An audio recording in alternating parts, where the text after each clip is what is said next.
Was Grace Schara euthanized in ICU? Shocking verdict ends informed consent in hospitals.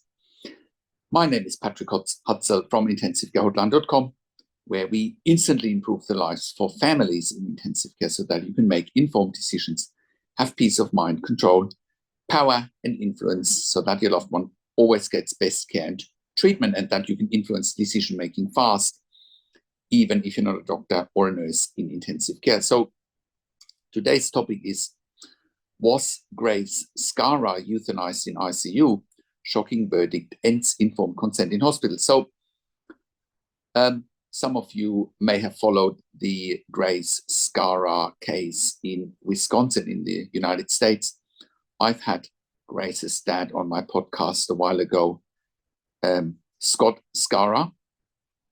And Scott has been taking the hospital to court as he was having evidence that the hospital euthanized his daughter. But let's look at the verdict and the case in more detail today. So this blog post today is actually deeply disturbing and should alarm anyone with a loved one in the hospital, especially in intensive care in Wisconsin.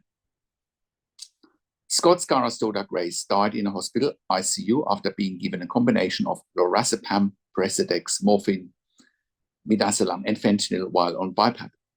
If you know anything about those drugs and medications and the impact they have on respiratory drive, you know this is not standard.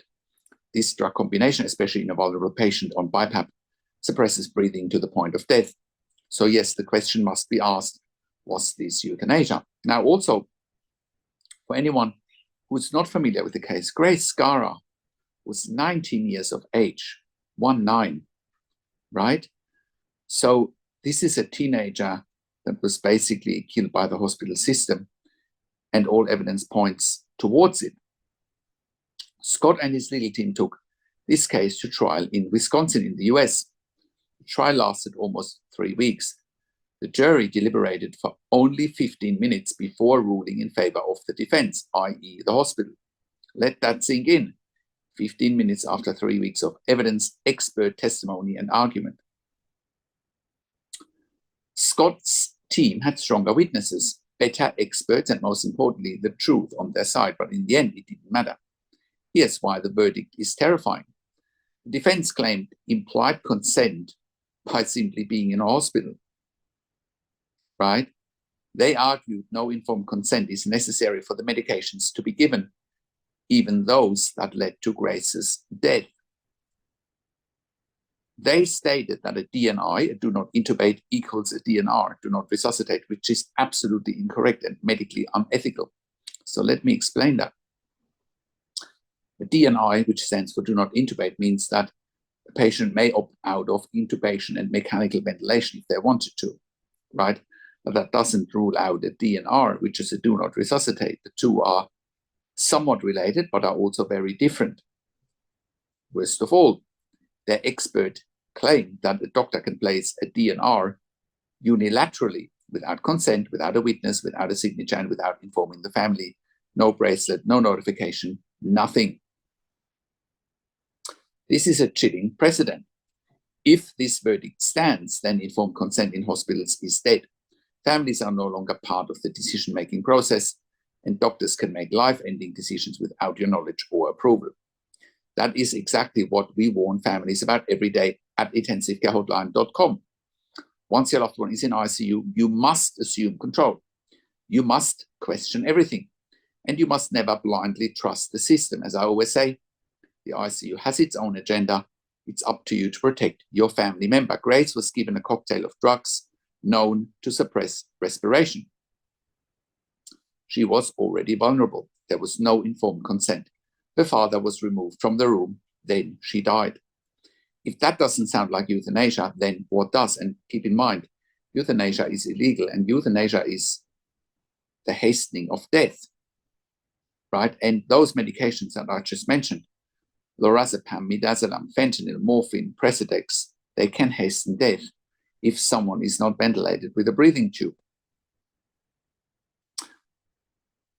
We stand with the Schara family here and encourage everyone to watch Scott's breakdown of the verdict in the video that I'll link in the written version of this blog.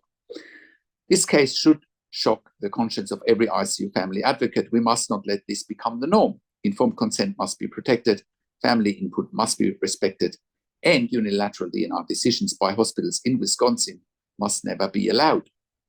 And if you're in a similar situation, don't wait. Reach out to us at intensivecarehotline.com, where we advocate for families in intensive care 24/7. With this shocking verdict, the warning is clear. If it happened to Grace, it can happen to anyone. Be informed, be strong, be in control, and get consulting and advocacy from day one when you have a loved one critically ill in intensive care.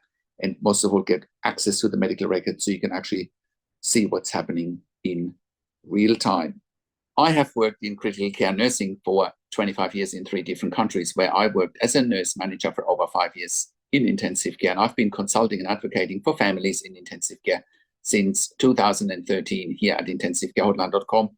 And I can very, very, very confidently say that we have saved many lives with our consulting and advocacy because of our insights, and you can verify that on our testimonial section at intensivecarehotline.com, and you can verify it on our intensivecarehotline.com podcast section, where we have done client interviews.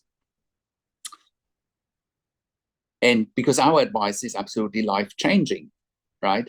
The biggest challenge for families in intensive care is simply that they don't know what they don't know. They don't know what to look for. They don't know what questions to ask. They don't know their rights, and they don't know how to manage doctors and nurses in intensive care. And that's why we help you to improve your life instantly, making sure you make informed decisions, have peace of mind, control, power, and influence, making sure your loved one gets best care and treatment always. And that's why you can join a growing number of members and clients that we have helped over the years, saving their loved ones' lives. And that's why I do one-on-one consulting and advocacy over the phone, Zoom, WhatsApp, whichever medium works best for you. And I talk to you and your families directly. I handhold you through this once-in-a-lifetime situation that you simply cannot afford to get wrong. And when I talk to families directly, I also talk to doctors and nurses directly, asking all the questions that you haven't even considered asking, but must be asked when you have a loved one critically ill in intensive care.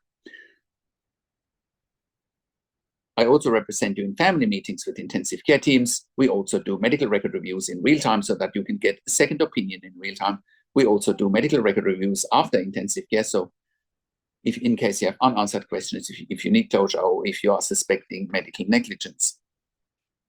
We also have a membership for families of critically ill patients in intensive care, and you can become a member if you go to intensivecarehotline.com, if you click on the membership link, or if you go to intensivecaresupport.org directly.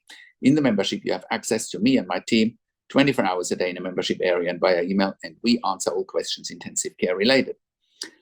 In the membership, you also have exclusive access to 21 ebooks and 21 videos that I've personally written and recorded. And all of that will help you to improve your life instantly, make informed decisions, have peace of mind, control, power, and influence, making sure your loved one gets best care and treatment always. And all of that you get at intensivecarehotline.com. Call us on one of the numbers on the top of our website, or simply send us an email to support@intensivecarehotline.com with your questions.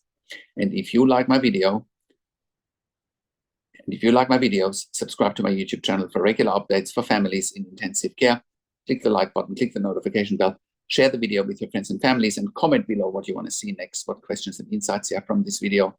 I also do a weekly YouTube live where I answer your questions live on a show, and you will get notification from the YouTube live if you are a subscriber to my YouTube channel, or if you are a subscriber to my intensivecarehotline.com email newsletter at intensivecarehotline.com. Thank you so much for watching. This is Patrik Hutzel from intensivecarehotline.com, and I will talk to you in a few days. Take care for now.